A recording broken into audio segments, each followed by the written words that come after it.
Today's episode is going to be very different as we are going to cover topics that I have never spoken about on camera. So, without much ado, I would like to welcome today on Sana Speaks a karma coach, a psychic, and an angel therapist, Dr. Tamanna. Thank you, Sana. Welcome, Tamanna. How are you Thank you. doing? I'm doing very well, and yourself? Tamanna, when you walked in, you brought with yourself a very beautiful but solved energy, which was really beautiful how I perceived it. And I am not a psychic. Thank you. So is that intentional? Not at all. Wow. So you bring in this beautiful aura and this beautiful energy, and I loved it the moment you entered. Thank you so much. But it also takes another energy like yourself to recognize that. So thank you. Tamanna, where are you from?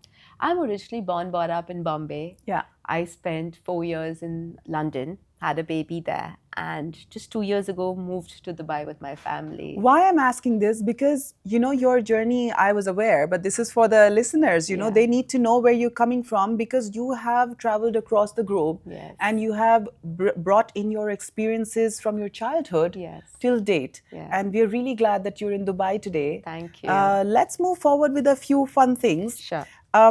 You describe yourself as a karma coach, Yeah. an angel therapist, and a psychic. Yes. So for our viewers and listeners, I don't think a lot of people can demarcate amongst these three verticals. True. So could you actually explain that what do these three things actually mean, and how can they benefit from it? Sure. So karma, as we all know, people say likha hua hai. And it is true, Sana, that before every soul is born, we have a certain blueprint. Jaise, in the realm of construction, whenever you create something, right? Even when we are, say, designing this podcast or creating this podcast or a conversation, there's always an outline of what are the themes and the intention. So before every birth, the soul decides what is the theme of my life. If the soul is taking such a big step of incarnating in human form, कि what is my intention, what is my purpose, why am I going, what do I need to learn, किसके साथ मेरा कर्मा देना लेना लिखा है. So it comes with a framework, and I, because of my psychic gift, because of my years of intuitive practice, I have the ability to download that blueprint. Now, for example, construction mein, there's a blueprint, right? Can everybody read it? There is a blueprint. You need to be an expert. You need to be an expert. An architect can read it, and they can understand the coding. Similarly, that energetic blueprint, I can read it. And when I deal with my clients, I tell them what is their karma, what are their lessons, ki physically where they will suffer and how they can alter it by taking care of it. Mentally and emotionally, unke blocks kaha hai, kyun hai, whether it's a past life, whether it's a childhood behavior programming, whether it's a past relationship that's caused that emotional dent, and how they can work towards it. Wow. And then I do predictions, because see, by the end of it, we're still living in a three-dimensional world, जिसमें matter है, money है, materialistic life है.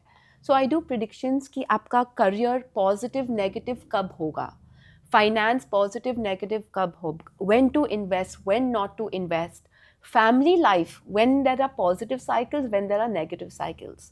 So I look at life as 7 pillars: health, career, finance, family, social, spiritual, emotional, जो सबकी life में होते हैं. If there are 9 billion people in the world, those 9 billion people have these pillars.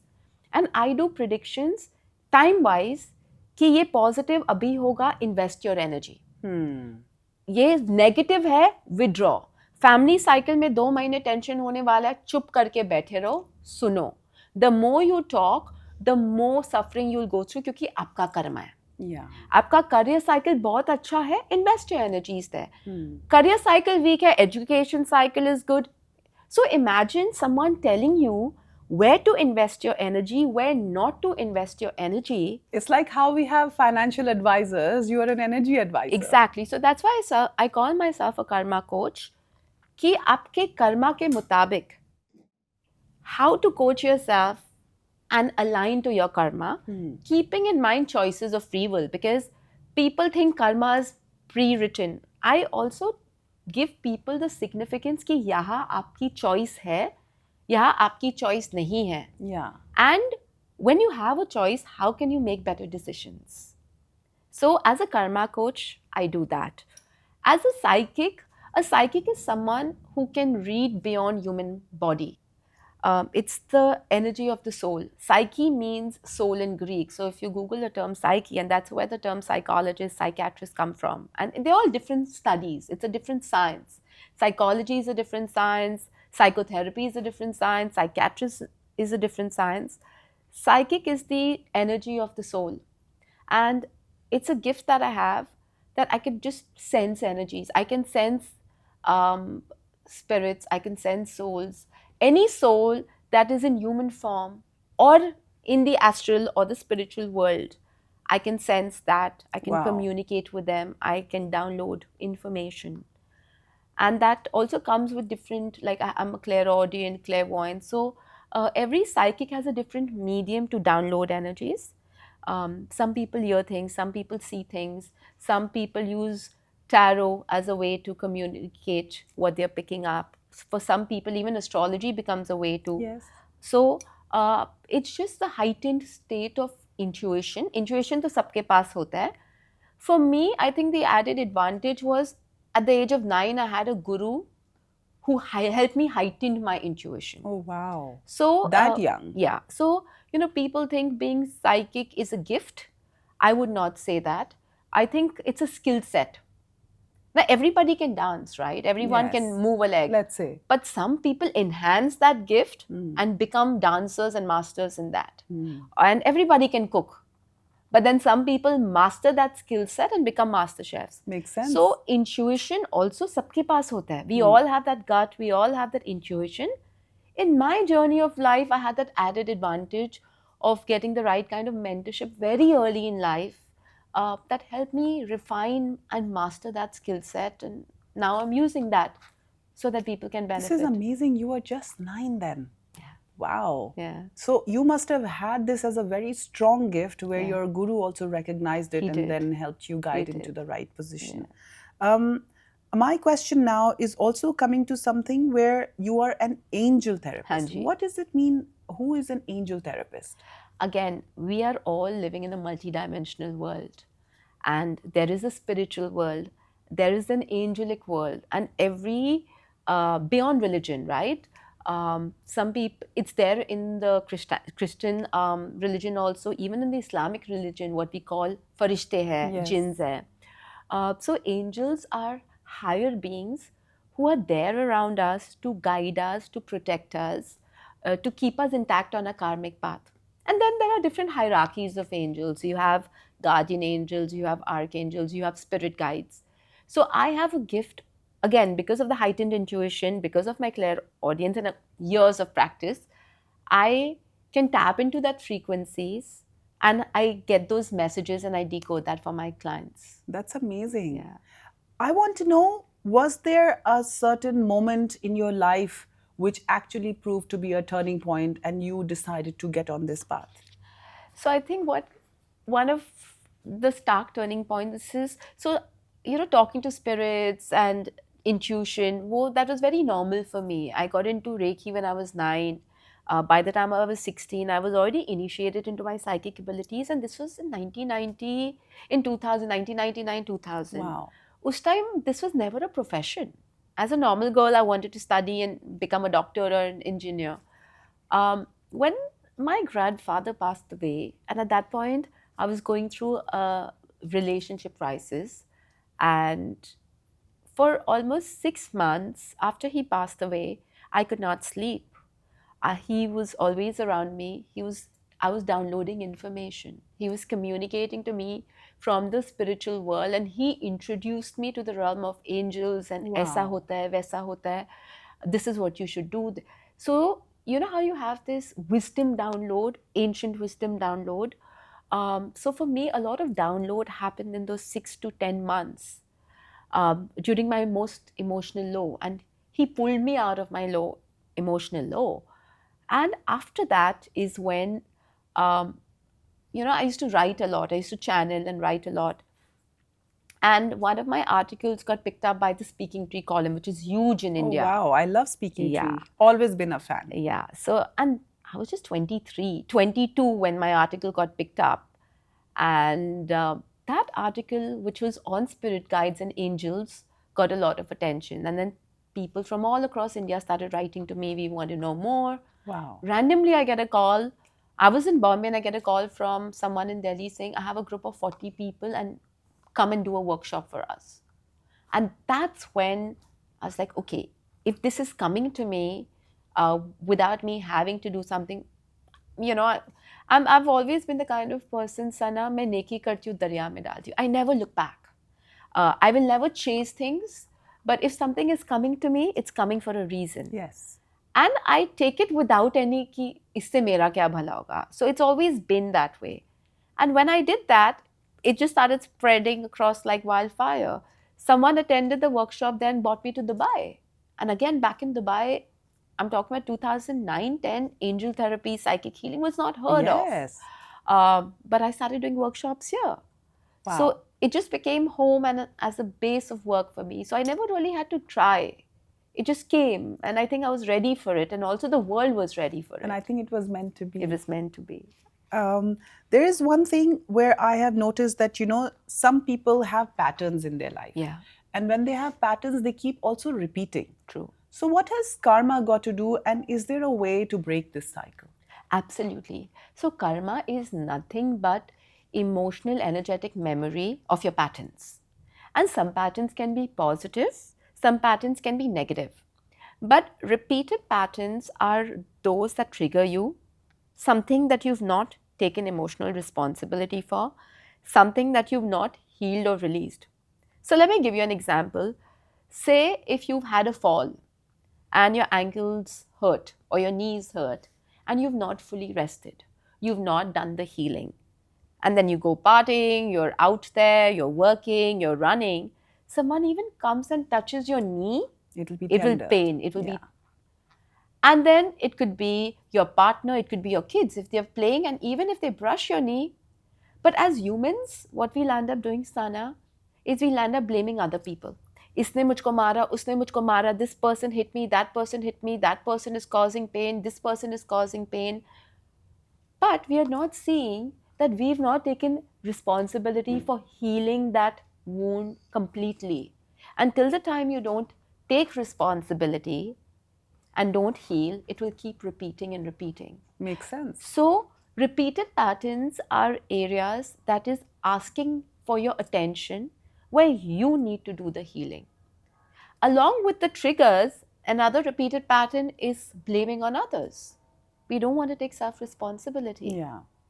You It's know? something very easy to blame onto others. It's very easy to blame on others. And as a soul, that self-responsibility, that self-accountability is everything. Because it's inside you. If it's hurting you, you need to clean the mess. Do you know what I mean? Makes sense. And I think Because you are your own sole responsibility. Absolutely. And if you take action, the rest things will fall in place. true. And if someone is hurting you, that is their karma. But how you are responding and reacting to that is your karma. It's your karma. And tomorrow when you die, God's not, you can't go to God and be like, he said this, she said this, my mother-in-law said this, my father-in-law said this, my husband said That's this. why I did that. Exactly. God will only keep a check on what your energies are. That's so amazing. You put it so beautifully. Thank you. I mean, we are, and I also consciously do something like this where Yeah. I take responsibility of how I'm reacting. True. It is a conscious decision. It is a very But how conscious you put decision. it, that tomorrow when I will die and I'll go to God, God will not listen to me why I did that. He will say, you did that. True. So you need to take responsibility of your True, action. absolutely. Like people ask me, is it okay to have non-veg? Is it okay to drink? And I tell them, tomorrow God's not going to ask you, he doesn't have that much time, ki how many kilos of non-veg you've eaten and how many liters of alcohol. He will see your energy. There are people who are vegetarians and non-alcoholics and are still vibrating on low frequency, not learning their lessons, hurting people. And then there are people who are having non-veg and enjoying their life and still contributing in a positive way to people's life. That's so much that's- making sense. yeah. It's amazing how you put it, because it's the vibration that you have in your own self. True. That is what is important. Wow, that's Thank such a good explanation. So enlightening. Thank you. Now that we're talking about karma, do you think it can be changed or fixed?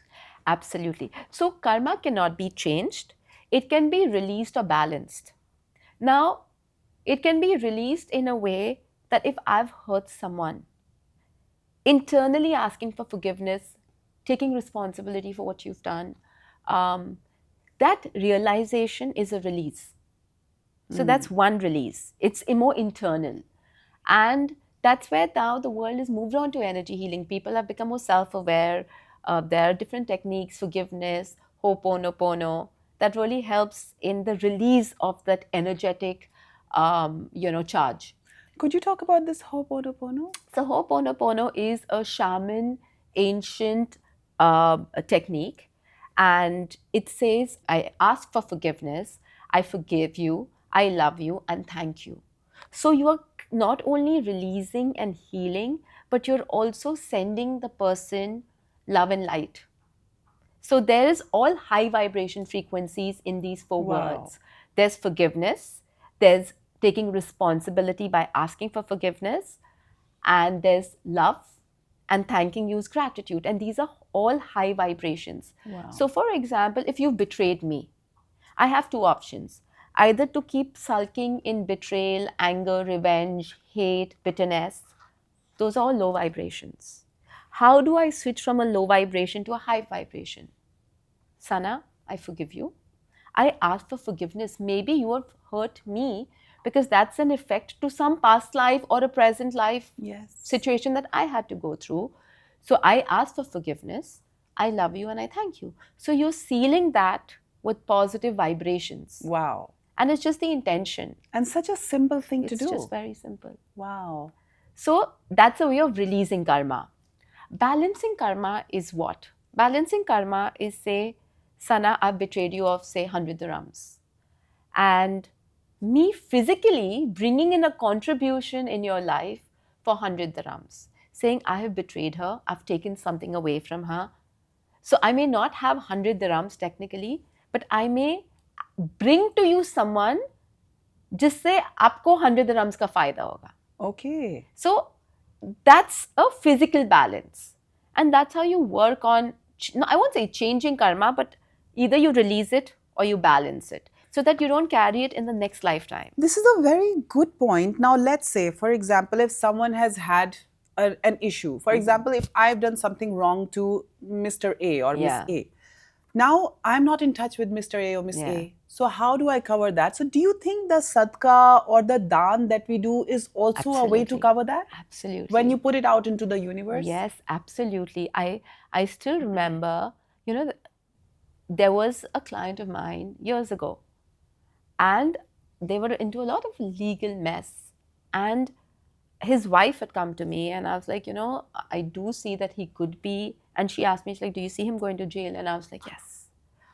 She's like, is there any remedy out of it? Now, I'm not the kind of person to believe in remedies, but I said, for me, I will believe in remedy if I've been shown something. Yeah.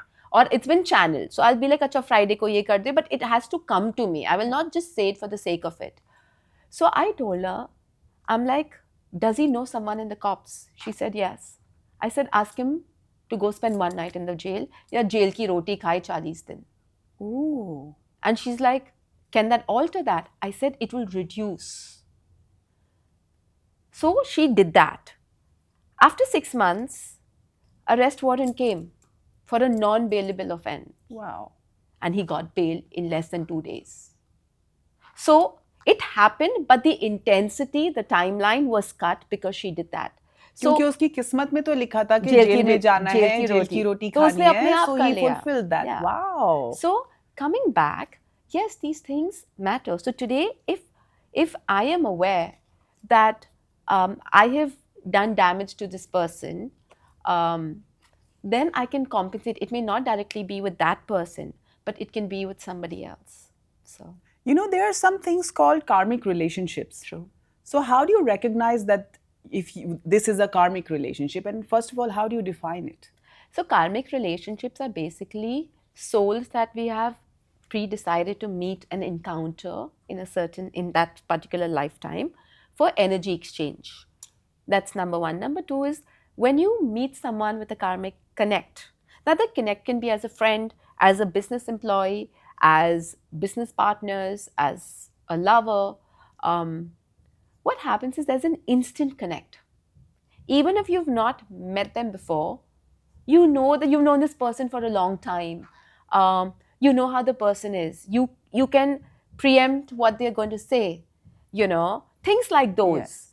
and it's And it happens intense. very It often. happens very often, and it's very instant. It's very effortless Yeah. to connect with the person.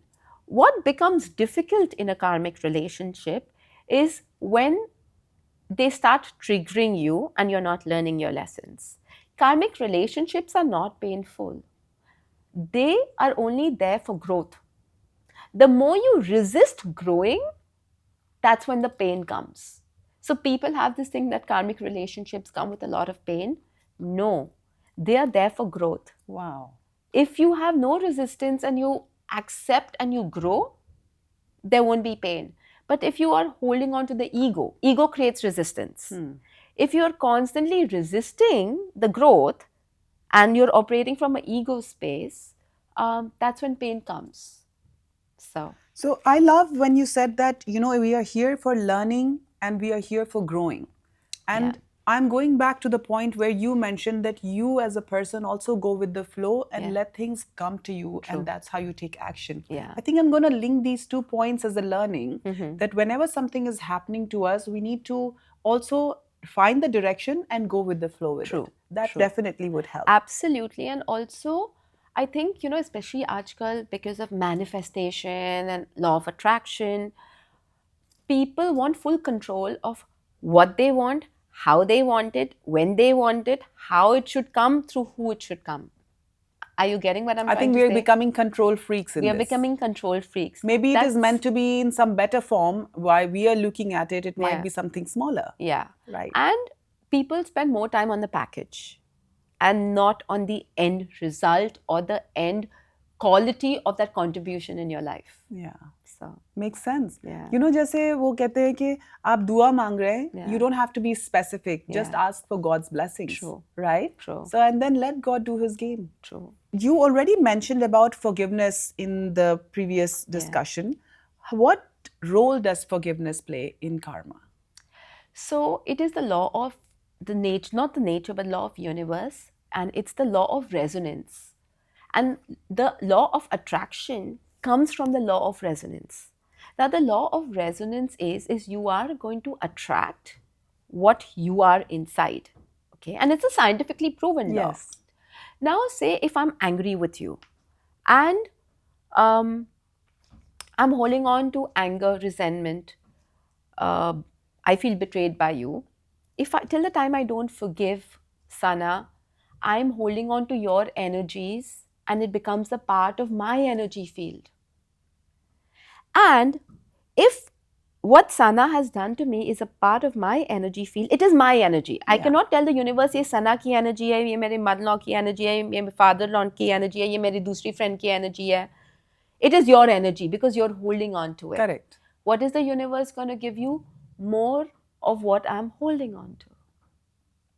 Makes sense. So, there's a quote that says you have to forgive people not for them, but for you. It's so enlightening for me, this conversation. It Thank is so beautifully put. Thank you. Sometimes we consciously or unconsciously are doing things like this. Yeah. And you defining it is just so well put into words, is just so enlightening for me. Thank you. So we need to release those energies, and that's where Absolutely. we come to forgiveness. Absolutely. Abhi, with the way real estate is going, right? Every square foot matters. Why will you keep other people's baggage in your house?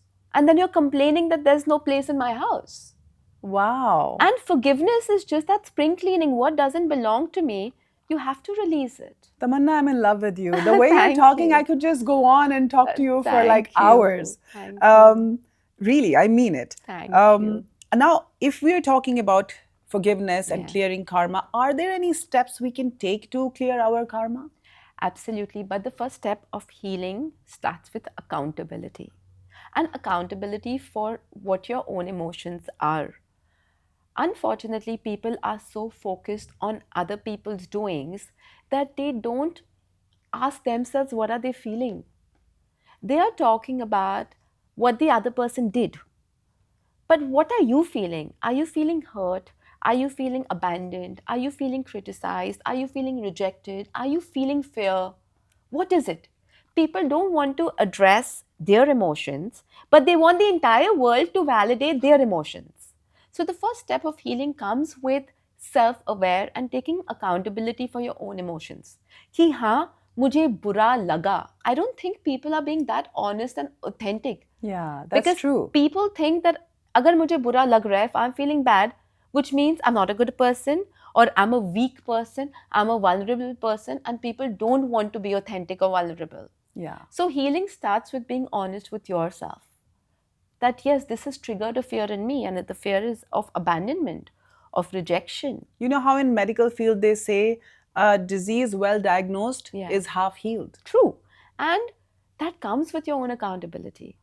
If I have to take a moment, I had a client of mine, and he was very aggressive.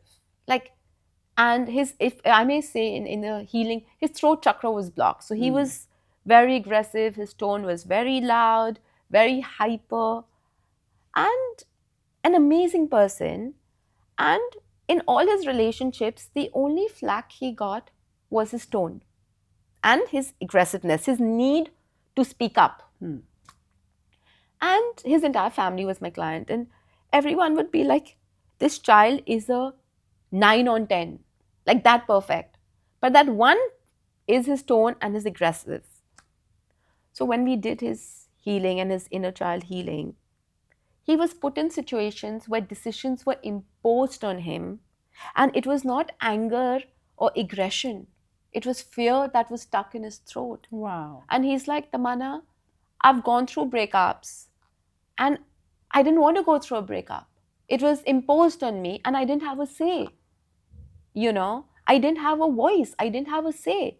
And now I want to be heard. So it was not anger, bitterness, aggressive energies. It was fear that I need to speak up, otherwise, I will not be heard. Yes. That's where healing happens. You know? So recognizing the root cause of Recognizing it. the And that's root where your emotion. reflections and actions can True. be fixed. Aggressiveness is a symptom, it's not the root cause. Now, coming to one point where we want to heal. Yeah. And if you cannot point and come to one point of healing, do you think we can bring in some daily practice to expedite it or make it easier for us to do the healing? Of course, journaling works beautifully. When I journal every day, I ask myself, how am I feeling physically, mentally, emotionally, spiritually? What is triggering you? Where were you triggered like that in the past? When was the first time you felt that pain? Who was the first person who made you feel that way? And just cross checking yourself and going back into your energies layer by layer is one thing. Grounding techniques, I swear by grounding. Grounding is basically a way where you connect with Mother Earth and you release all your low vibrational energetic residues. And connecting with nature. Connecting with nature, Right. walking bare feet, going and Yes. hugging a tree, Yes. deep breathing, breath. Prana is the force of life, right? And breath work really helps. Mantra chanting, prayers, because these are all high vibrational energies. Yes. And Sana, see, we are living in a dual world. Where there's positivity, there is going to be negativity. Yes, of course. You cannot, it's again one of the laws. Energy can only be transmuted. It cannot be destroyed. It just changes form. It just changes form. So if there is negativity, you can change the charge of that by bringing in more positivity. And that's what people don't get it. Yeah. People feel jealous, people feel insecure, people feel angry, and they keep feeling guilty for feeling that way. But if they start balancing that with positive virtues, like if you're feeling jealous, for example, change it into something change else it into positive. gratitude. Rather than focusing what you don't have and someone else has, you focus on what you have. If at all you're feeling, Or betrayed, change it into inspiration. change it into inspiration. And then you start doing something in similar way. Discipline, Yes. motivation. So once you introduce positive virtues, automatically the energetic charge of the negative emotions will reduce. When you mentioned about your one part of work being an angel therapist, Yeah, you also mentioned about archangels yeah, and also about guardian angels. yeah. So I want to understand what is the difference Hmm. of these and how do they have an effect and what do they do? True. So every soul from the time of their birth have two guardian angels. They say that there is, even in the Quran, farishte hai, one is on your left, one is on your right. And these guardian angels have seen you in all your lifetimes. They've been there with you as a soul. Not for you as sana, but for your soul. Yes. And they know your entire journey. They know why you're here. They know what are your triggers, what is the root cause of that trigger. They know who with whom you have a karmic connection, किसके साथ कर्मा है, किसके साथ कर्मा नहीं है. They know your lessons. So when you start connecting with them, you can get that download and use that in your day-to-day life. Now, guardian angels are your own personal angels. You don't share guardian angels. And you have a minimum of two. As you evolve, the more and more help you take, the more and more guardian angels you get. But we all have a minimum of two guardian angels. Archangels are master angels. Archangel Michael, Gabriel, Raphael. Yes. There are 44 archangels. And each archangel, I always say, they're like ministers who hold a different portfolio. And archangels are omnipresent. Anyone who calls upon them beyond their age, caste, religion, they'll be there. You could be a murderer, but if you call upon Archangel Michael, he will be there. So they are unconditional. 20,000 people can invoke their energies at the same time. And Archangel Michael is, for example, for fear. His responsibility is to eliminate fear and protection, to create protection. Archangel Gabriel is for communication. For those who are in the field of communication, writers, journalists, podcasters now, actors, if they invoke Gabriel energies, that will enhance their communication. Raphael is for physical healing. So every time you're suffering with a physical ailment, headaches, body pain, you ask Raphael for healing. Then you have Uriel. Uriel is for emotional healing or healing situations. So, clearing energies between two people.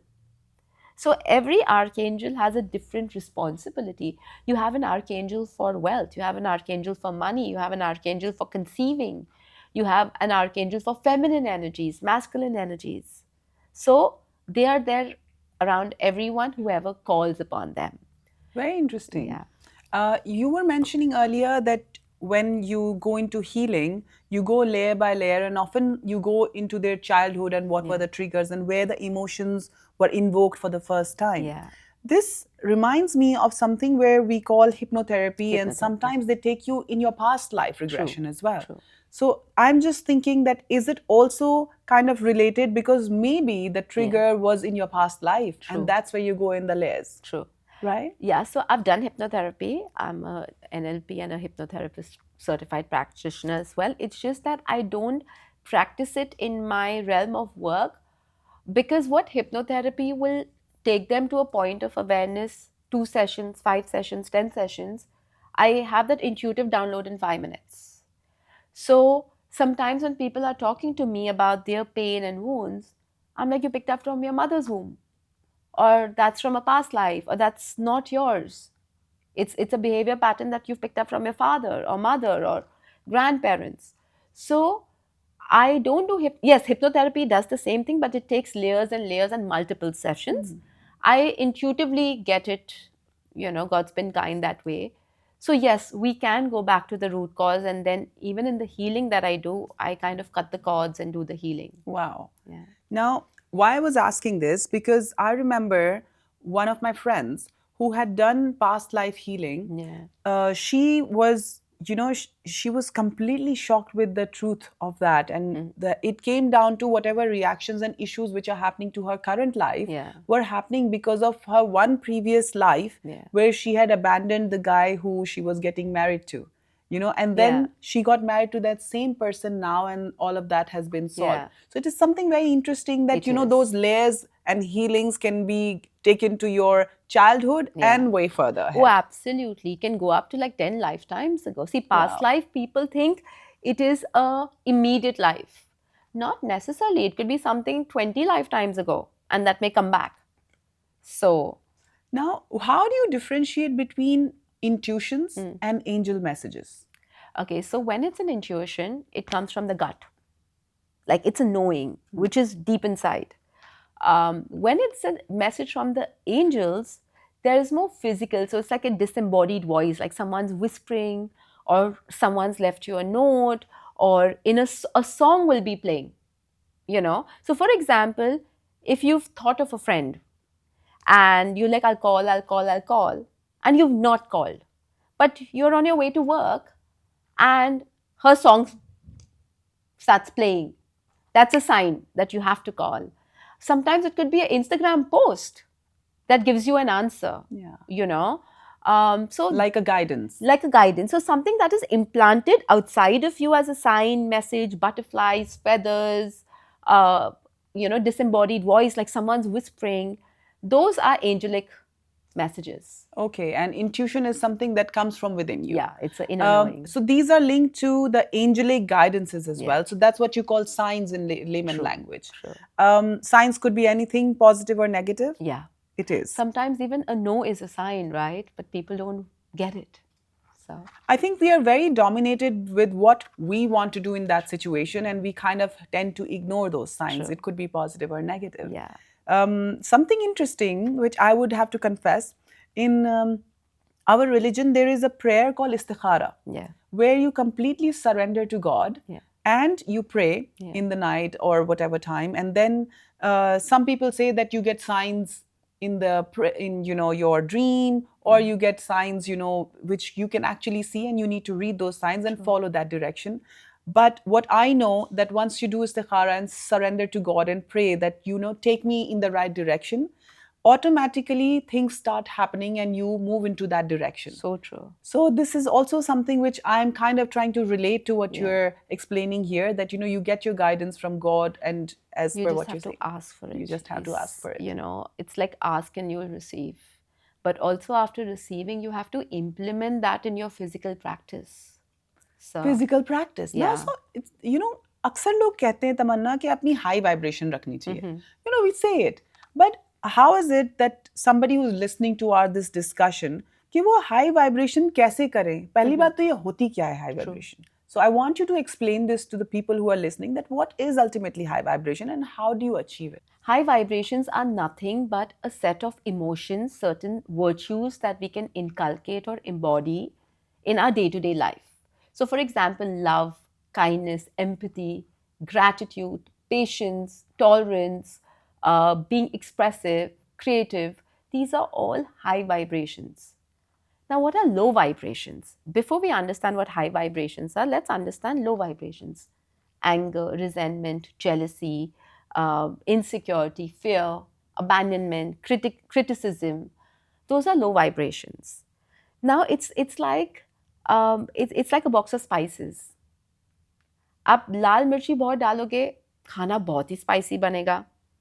आप कम डालोगे, खाना अच्छा बनेगा. नमक बहुत डालोगे. So these are our emotions which every human has. But what we use the most defines Our our dish. personality. Wow, yes, it So does. अगर आप मीठा ज़्यादा डालोगे, the dish will be sweet. आप वही dish में अगर नमक ज़्यादा डालोगे, the dish. So using the right ingredients, and every ingredient is important. Yes. Sometimes anger is important. Sometimes insecurity is important. But in how much quantity, in what situation it needs to be used, And how you're regulating and it as how well. you're regulating. Because we are human beings at the end of the day. God has created us with our beautiful emotions. True. And we should not negate any. Absolutely. And also, Sana, this thing about high vibration, I think I want to take a moment to clear a myth that people think high vibration is about doing things. I will burn sage, I will burn candles, I will listen to mantra, I will read 10 books and become a high vibe person. But then when you're sitting alone, one trigger brings them down. You have to, rather than doing it, you have to embody it. There's a lot of difference between doing gratitude versus being grateful. There's a lot of difference between doing charity and being kind. There's a lot of difference between showing patience and being patient. You have to become these virtues, and that's when the actual vibration increases. Yeah. Number one. Also, number two is high vibrations does not mean you're not going to feel negative emotions. Today, even high vibe people feel negativity, crankiness, intolerance, jealousy, fear, insecurity. You have to accept that rather than reject it. Yeah, I always believe We, that. yeah, we Yeah. land up feeling guilty. Oh, I'm a high vibe person, I can't feel jealous. I'm a high vibe person, I can't feel fearful or insecure. You are the highest creation of God, and God has Absolutely. blessed you with this mix of emotions. True. Address it. Yes. Yes. And cleaning that mess up. And guide it into a better direction. True. And that's what makes a high vibe person, because in the realm of healing, when you start transformation, spiritual journey, healing is very messy. And you cannot abandon yourself or parts of yourself that is causing that mess. You have to in fact clean the messiest corners of the house. Correct. And you have to clean the messiest corners of your being in order to fully integrate into the high vibrational self. Something very interesting, which is taking me back to the point where you mentioned about mantra chanting. Yeah. One very good friend was discussing with me, and this is around 15 years ago, a conversation which has stuck with me, is that mantras, how they say mantro ka uchcharan sahi se karna chahiye. True. Or even for us, when we read Quran, there Yeah. is a certain way to read it. True. There is a reason to do it because they are all energies. Yeah. And these mantras or Quran, these are coming from God's words. True. And if you put it in the right way, these are ultimately octaves that you're releasing into the world, and that's going Absolutely. to act on you. Yeah. So this is one of the things I always practice Yeah. myself, that whenever I'm reading the Holy Scriptures, I try to stick to the best practice in it. And that is what going to have a good effect on me, because at least I'm trying to Yeah. do it at the best way, right? True, absolutely. And even with mantras, every mantra has a different intention. You have mantra for protection, you have mantra for clarity, you have mantra for grounding, for strength. People also need to be aware as to what mantra they're using for what aspect of their life. Correct. Also, again, because of social media and so much of information out there, I've seen people using a mantra which may not suit them. So, for It's like self-diagnosing and taking a medicine off the counter. absolutely. And I think I would say work, if you don't know what suits you, work with the most neutral mantras. Yeah.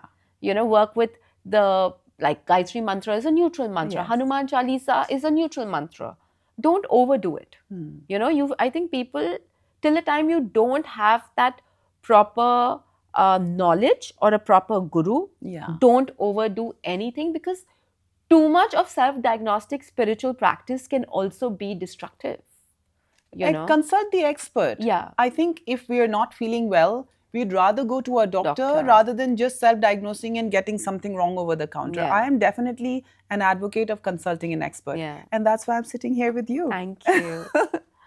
Now, I have something where, we all have dreams. Yeah. One is aspirations, but Yeah. when we are sleeping, we get dreams and stuff. And sometimes some dreams are fun, sometimes some dreams are not so much fun. Yeah. Now, this has been in all religions and all spiritual discussions that, dreams have interpretations. Yeah. I want to understand your take on it. So dreams are not signs from the universe or not future occurrences. Dreams are a reflection of what your subconscious mind is carrying. If the dream is positive, that's what your subconscious mind is carrying. If the dream is negative, it is emotions that are mirroring as dreams. Your fears, insecurities, and fears can be multiple. Fear of failure, fear of rejection, fear of abandonment, fear of losing freedom, fear of control. So there can be fears of so many things that reflect back as your dreams. So, sometimes people say that, oh, I saw my house getting burned. Is that going to happen? Unless and until you're a psychic and super intuitive, dreams are not an occurrence of what the future is. And even if you're intuitive and a psychic, the universe is not going to wait for you to get that message in your dream. We'll give it to you with open eyes. So 99.99% of the time, dreams are a reflection of your subconscious mind. Like, Okay. I know there are 2 or 3 people where if I dream about them, I know it's not a subconscious. It's actually happening to them. And I'll call them up and But bang that's on. you. Yeah. But I dream every night and I know that it's not. Sometimes when you know it's a sign, you come to know. Yeah. Because no matter how negative the dream is, you wake up with a sense of clarity. There's no fear. So it's a sign. It's a sign. A sign or a future occurrence, no matter how bad or negative the dream might be visually, will never create fear. It will just ground you. It will be more grounding, Yeah. and it will be more Self-reflecting more in some ways. self-reflecting. Yeah. Yeah. Now, when you're talking about this, there are two questions I have about dreams. One, कहते हैं कि सुबह के सपने सच्चे होते हैं. Yeah. Is that true? No. For the simple reason, we remember subah ke sapne more because of a sleep state or a mind state, what we call REM. Yeah. So that's the why, REM, yeah, random eye REM. movement. Yes. So, rapid eye movement. yeah, rapid eye movement. So we remember that because it's the time when we are waking up to Yeah. consciousness. But even something that you have, you've dreamt of in the alpha, beta, or the delta state, you may not remember that. So aisa nahi hai. Now coming to the other side where you have recurring dreams. Yeah. And you already said that these are connected with your subconscious. Yes. For example, I'm going to bring myself as a patient to you Sure. here. I have a recurrent dream since I was a child that I am running and I'm running really fast on all four, like I'm a cheetah. Yeah. I can't see my spots in that, but I know that I'm a very fast animal for sure and running on all my fours. And this and is I a can recurring- feel how I'm grabbing the ground and I'm running so fast. It's a very recurrent dream. So what do you have to say about this? This is fear of judgment. You're running away from something. Wow. So, subconsciously, you may always have this fear of people catching you, people judging you, and you just kind of moving into your own world. This also means the need for space, Need for space. where you don't like being in a claustrophobic situation or a relationship or an environment where you need to constantly run away into your own space to feel safe. Oh, hence my introverted side. That justifies it. Yes. Okay. Now, there are a few dreams. Sure. I'm going to talk about them, which are very commonly seen by people. I would like you to help me with some of their basic interpretations, either the common ones. Dreams of snakes. So, snake involves hidden messages, clarity, transformation in some ways, if it's a positive snake dream. But if at all you see a snake biting you, it means betrayal. So, fear of betrayal. There are also colors of snakes sometimes people see. Yeah. So, again, if it's a black snake, it's betrayal. If it's a white or a green snake is usually a transformation is happening in areas of abundance, money, wealth coming to you. If it's a white snake, it's spiritual transformation. A lot of people have this very common, and I think I've had it a lot of times as well, falling from heights. Falling from heights is fear of failure. So that's one thing.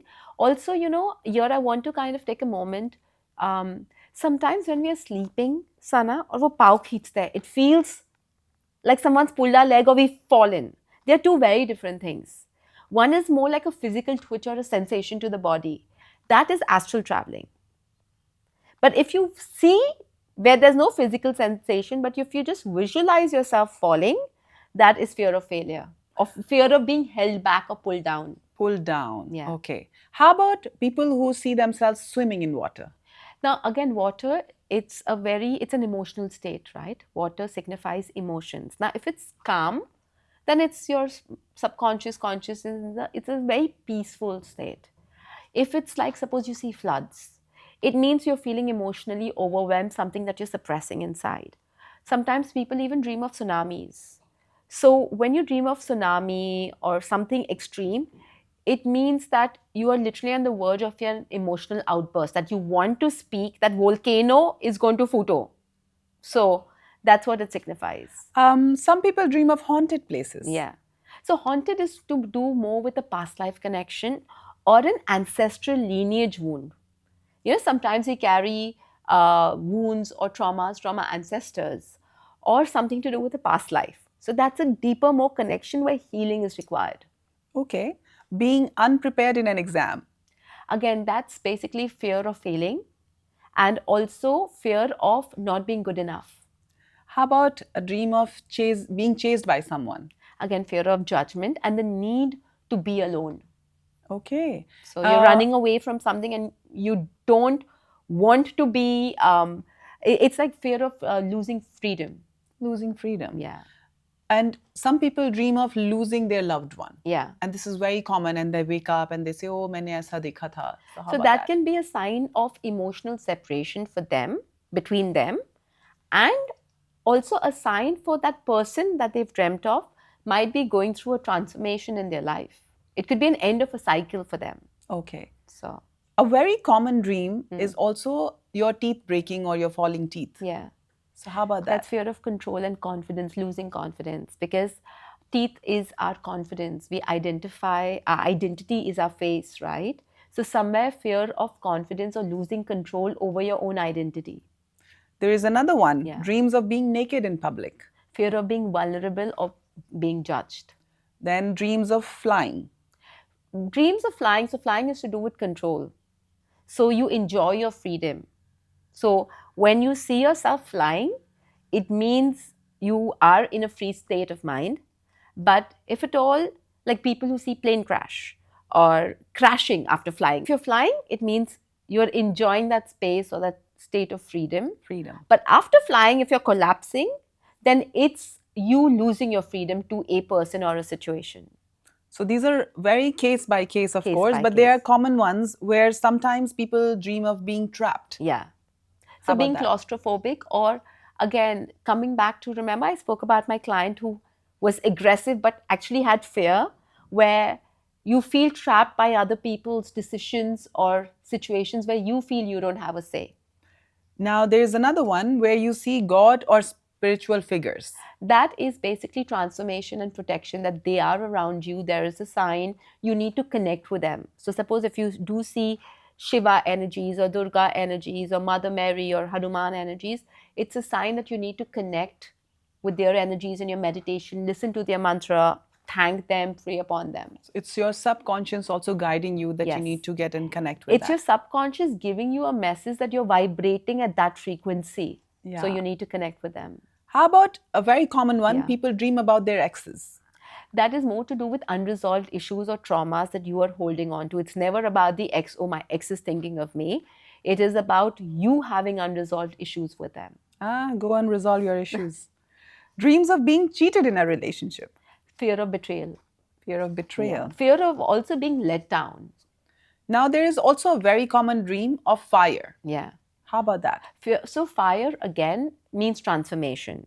But depending now, like I said, if you see your house catching fire, it's fear of losing your identity or losing everything that you've made. Some people have that, losing their own wealth or their name or their fame.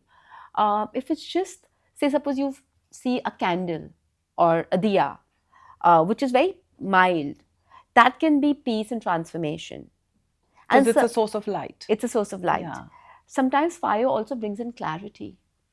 So, like 'Cause you're seeing the it's light also a at the end. purifying agent, Yes. right? In So, some depending ways. on, now, if you're seeing a house on fire, it has a different meaning, versus if you're seeing a candle or a diya, it's got a different meaning. I think if you have any questions related to your dreams, you know who to get in touch with. Yeah. Since you are a psychic, Yeah. I want to know, how did you discover your psychic abilities and when is it that you found out that you are one? So, I was 9 years, and my mom was, she had picked up this book called Laws of the Spirit World. And back in the day, that book is the Bible for those who've started their spiritual journey. And back in the day, I still remember, Sana, it was a handwritten book, Xerox copy that was circulated, and it was spiral bound. And I started reading that. And my mom was doing Reiki. And after school, I would go with her. She would pick me up and go to a Reiki master, and she would be doing Reiki, and I would be sitting in a corner. And then her master saw me and was like, you know what, talk, right? Like today, if I have a client who brings their child, I'll talk to them, engage with the child. And he told my mom that this child's gifted, because I would ask him questions. I would tell him what I'm seeing. I would tell my mom that, Mom, I can see spirits. Um, you know, I still remember this was when I was very small. I had told her before someone was passing away, Wow. you know, and it happened after 4 days. So when all these things came together, her master, who was a Reiki master, initiated my third eye, took me into my past life, of course, with my mother's permission. Yeah. And then I started doing Reiki 1, 2, then Reiki 3 happened. I got initiated into the master symbol. I would help him, I would assist him in his workshops when I was 13, 14. And then he took a break. He's like, you finish your 10th. The day you finish your 10th, I will teach you further. And the day I finished my 10th, it was 9 days of rigorous. And when I say rigorous, I was only allowed to sleep for 5 hours of rigorous teaching, training of psychic abilities. And that's where we learned multi dimensions and healing and aliens and like multiple, like star seeds and the different realm altogether. Wow. And it just started. So that was all the knowledge I'd collected. I, of course, took it up professionally much, much later. So I think for me, the turning point was when I was 9 years old. So these have been 9 and then 16. Yeah. These have been the two most important years for you. Yes. You just mentioned that, of course, after your mother gave the permission, because that's when you were 9. Yeah. And as per what I know, that for any of spiritual or psychic work to proceed, you need a permission. You definitely need a permission. Till date, I've never done my husband's reading because I've not got the permission From him. and I don't even want to. So even for example, if you came to me saying, I want to do a reading for, say, my sibling, or I'll be like, either you send them to me or I need their permission. You know, if you tell me I want to do a reading for my neighbor, I'll be like, no. So you have to also, because see, being gifted is one thing, or having a skill set is one thing, but there are rules, authenticity, regulations. One needs to respect that gift. Correct. You cannot misuse it or use it to your advantage for other people, where other people, it's, you know, I'm quite protective about certain rules, regulations that I follow. Because I think it is an exchange of energy ultimately. And that permission is somebody opening the door for you to be able to enter in some ways. Also, it is for you, you will be also bringing those energies to you. True. And if you go around messing around with the energies, I think it's really not very healthy for you as It's well. not healthy. And by the end of it, I have to be answerable to Lord Almighty, right? That, you know, it's a gift where I've taken years and years of practice. I cannot be using it for something that is not of the highest good of the client as well as me. It has to be highest good for both. So since you deal with so many people, is it draining for you? No. Not at all. Physically, I would say depending, you know, but yeah, when I'm doing like 10 sessions a day, 10 hours of work, it can be like my draining is, oh, I've spoken too much. I just don't want to talk to anyone right now. But apart from that, energetically, no. No. So why I'm asking you this, because once I had gone for a very beautiful cleanse in Austria, Viva Maya, and there was this person who's a fascia healer. Yeah. And I was talking to him that, you know, you heal 10 or 12 patients a day. Yeah. And doesn't it deplete your energy? So he gave me a very good answer that, you know, I don't use my energy, I take it from the universe. Yeah. Which was a very big, you know, educational point for me. Yeah. Because me as a person, I'm also, you know, a very happy person. I like to have people around me who are healed by my happy energy.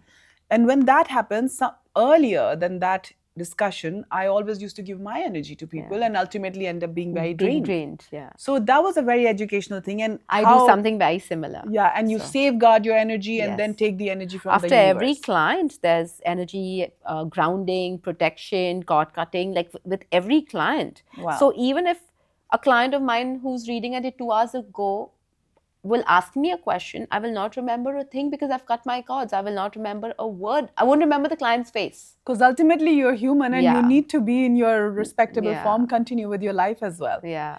Now, you know, I am aware that you were also able to identify lower beings. Yeah. So can you explain this and give us an example on it? So lower beings, again, Sana, it's a myth that people have because of misinformation. People think lower beings are entities, you know, or ghosts or spirits. No, lower beings are those who are holding on to a lot of dense emotions. So, what happens is, let me give you an example after death. When a person dies and the soul releases, the soul goes through a review of their life. And it's a very non judgmental. Ki maine, I've hurt this person has harmed me. That review happens. And after that, the soul goes through what we call an emotional cleanse before it moves into the mukti state or the spiritual state. Now, in that, If at all it if at does. all, when the soul is going through that emotional cleanse, some souls forgive easily, some souls let go easily. Some souls during the emotional cleanse hold on to negative emotions, anger, bitterness. I want this person to pay back, revenge. Uh, that goes and gets solidified as an low vibration being. जिसको बोलते हैं ना भटकती आत्मा, Oh, yeah. they want revenge, they want to harm people, because during the review of the emotional healing, that soul chooses, I'm not going to get healed. I will continue to hold on to my human experiences. So low vibrational beings are just those souls who are holding on to negative emotions even in soul form. Human form mein to we all have negative Yes. emotions, which is okay, but they still are not willing to let go of human emotions. So, do you think it has got to do with what we practice in our physical life over here? Because if we have a good practice of letting go and Of course. forgiving people, I think it is also a plasticity which sticks to your soul Of after. course, of course. And that's why, if you see, Sana, some people by virtue are very patient. Some people by virtue are very grateful. Some people by virtue are very kind Oh, or you're respectful. talking about me here. Yes. And for some people, even this is like a struggle, right? Is for the simple reason maybe you've learned these lessons in your past life. That's why it comes to you very naturally. In this lifetime, you could be struggling with other lessons.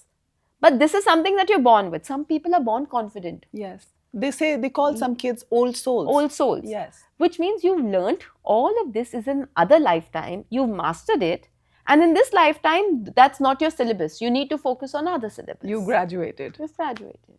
You know, there is something where they talk about, there are some misconceptions about psychics. Yeah. Can you tell me about that? love What to have you talk. faced in your life? A lot. So, first of all, I think people think psychics are gifted. Like I said, they're not gifted. It's a skill set that they have beautifully and masterfully enhanced, taken responsibility for. Another thing is people think that we see spirits and ghosts all the time. No, a good and ethical psychic will not see things till the time it's the other person is not asked for. So, people tell me, oh, if I'm in a party, can you read something about me? And I'm like, no, it doesn't work this way. Or, oh, are you mind reading me? And psychics are not mind readers because your mind energies keep changing all the time. So that's another, people think psychics are mind readers. No, they are energy readers because your mind will keep changing by the second. Yes. Your energy doesn't. Psychics don't do black magic. A lot of people also have that. A lot of people also have this myth that psychics, whatever they predict is 100% accurate. No. Psychics only guide what they are perceiving, the energy of it. You also have a choice of free will. 50% is karma, 50% is choice of free will. Which actually determines where you're going. Of course. So, today, for example, if I tell a client that, okay, I see this is a good period for pregnancy, for example, but if that client is taking contraceptive medicines, is put a copper T, is not, engaging in intercourse, they won't be pregnant. Correct. So it's also your choice of free will, right? Just because the psychic said so does not mean, it's going to happen. I think the same goes, as you earlier said, astrology as well. Yes. They can tell you that right now the planetary positions are very good. Yes. And if you do this, it'll be a good direction. True. But then ultimately you have to do your karam. True. Right. And so that's another myth that people have, that just because the psychic said so, it will happen. No, you also have a choice of free will. And also, with psychics, just because a client is coming, not everything might get answered, because sometimes you have to allow the client to go through their own journey. And sometimes I tell my clients that I know what is going to happen, but the universe is stopping me from giving you that information because you have to go through your own journey. Let's review this decision. Come back to me after 6 months, and they come back with a decision which is aligning with what was shown to Yes. me. So just because we are seeing something doesn't mean you can blurt it out. And just because something that we've said has happened, not everything that's happening in your life can be predicted by a psychic because of the choice of free will. Now, there is something called a clairvoyant. Yeah. What is the difference between a psychic and a clairvoyant? Whenever we download messages, every person or every psychic has a different way. Now, a clairaudient is someone who sees things, so they are visually very active. A clairvoyant is someone who hears things, so they could be predicting or seeing things with, like, hearing things, and they'll be looking at you and giving you answers. So you're getting voiced messages. Some people feel things, so they're clairsentient. There'll be goosebumps. So, for example, when they meet someone and when they're doing a reading, their body will go through the emotions that the client is feeling. They will feel that fear, that anger, so that Yes. feeling comes in. For some people, it's just a knowing. They just know. So that's what we call claircognizance, where they just know. It's an inner coherent knowing. All psychics are not clairvoyant. They can be clairaudient, clairsentient, um, but most of the clairvoyants are psychics. So there's a difference there. Now, since we're coming to the close of this beautiful conversation, I want to give a takeaway to everyone who's Yeah. listening to this. Let's say in this moment, Yeah. if somebody's feeling low, Yeah. can you give us like a 2 minutes or a 5 minute practice which can really uplift their mood? I would swear by grounding. So, grounding is a way, if you have to physically practice, and if you're watching this, you keep your feet, or you could sit and do it, close your eyes, visualize roots from your feet moving towards the Mother Earth like a tree, and just close your eyes and say that I'm willing to release any low vibrations, any anger, any negativity, any remorse, any bitterness. You can name your own emotion. You can even release your headache, your body pain. You can use words like, I'm willing to release all dense energies, all insecurities, all anger to the center of Mother Earth, and visualize energies releasing from the feet into the roots, into the Mother Earth. It could take 2 minutes, and you will know when to stop. You will just know. Sometimes you may just want to keep releasing for 10 minutes. Do that. Anything and everything that is not needed for my highest good, be released from my body. Anything and everything that I've picked up from other people, release from my body. Anything that is not contributing to my high energy, release. And once you feel the release, you just protect yourself in a ball of white light. So, even if you do this technique every day before you sleep or in the morning, you don't need to do anything in life. You don't need to go for any healing sessions. You don't need to go to a psychic. You don't need anything in life. Because once you do this, oh my God, it's like releasing, we are all energy constipated, Sana. Every single I love person that. We are is, energy we constipated. are. Okay, what if we don't use the loo for 3 days, 4 days? Even if I keep a Michelin star meal in front of you, you will not enjoy it. You will feel sick. And all the toxins are going to be in your body. Exactly. Aren't we all living that energy consciousness? We're holding on to so much of dense energies that अगर हमारे साथ कुछ अच्छा भी हो रहा है ना, we are not enjoying it. True. People say, today I have everything I wanted 5 years ago, I'm still not happy. I'm still not at peace. Because your energy, you're constipated. So now I want to know here that, there is a simple practice of praying. If you pray and connect with God, most of your problems are solved. That is My also a cycle of cleansing yourself and releasing all your dirt energy from your mind and True. body. People complain, उसने ये किया, उसने ये वो किया, or people are asking. Today, Sana, I personally believe in human form, we have everything of what we need. When I pray, and this is when people tell me, Tamanna, what is the right way of praying? I will always say, thank God, and ask God to give you the ability to recognize the resources for you to create the life that you want. हमारे सामने पड़ा रहता है, but we don't have the awareness or the clarity. We are so consumed in our own head Yeah. कि हमारे सामने जो है, हमारे आसपास जो है, we are not being able to recognize that. But in the end, God has already put that in our life. That seed is already sown. We just need to recognize that and utilize that in our day to day life. For me, what has worked wonderfully always is thanking God, Oh, which is absolutely. gratitude, and always surrendering to God. Yeah. That has worked like magic always. And today I'm very thankful that I'm in this conversation with you, Thank Tamanna. you, Sana. Thank you for this fabulous discussion Thank and you. giving this educational topic to people. They will definitely be reaching out to us and you for a Thank lot you. of interpretations and discussions. Looking forward to that.